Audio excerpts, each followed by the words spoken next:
Fishing this weekend, here's what's been biting around Sydney and where to cast your line. Well, out offshore of Sydney, we've had a really nice bite of snapper and kingfish.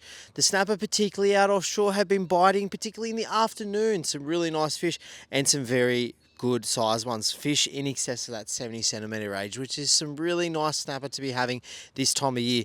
Along with that, there's been a few kings about as well, along with those snapper schools. A lot of people have been fishing for snapper on the plastics and having a live bait out the back and catching a few really nice kingfish. Along with that, they've also been in Sydney Harbour recently around the Balmain region. Some really nice fish in excess of that 80 centimetre mark.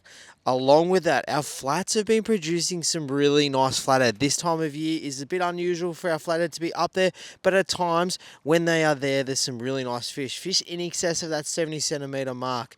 So that's what's been biting around Sydney.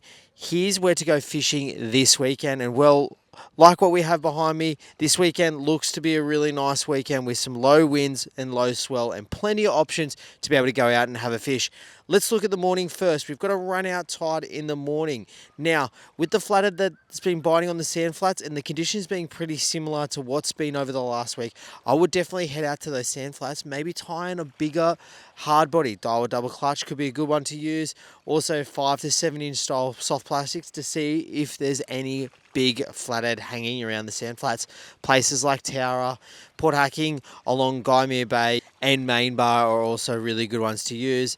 And then up around Sydney Harbour, around the Spit Bridge area and the sand flats along there as well is also a really good one to be able to target those flathead. Now, looking in the afternoon, we've had a really nice tide change in the afternoon, around 4:30, 5 o'clock, right on sunset. And like I said in that fishing report, the snapper have been biting in the afternoon. Places like Mary's Reef, places like the heads of Botany Bay, out off Clovelly as well is a really nice place. A few good reefs off there to be able to have a fish. Long Reef as well and the heads of Sydney Harbour have been producing some really quality snapper. Along with that, even if you want to head south, I've heard of some really nice fish along Bellambi, Kiama, Ulladulla, and even off Jervis Bay as well. So plenty of snapper up and down the coastline to head out and have a fish for. That afternoon char change is going to be an absolute great one to be able to fish this weekend. So we all go out there, catch some fish, tight lines as always, and we'll see you next week for the fishing report.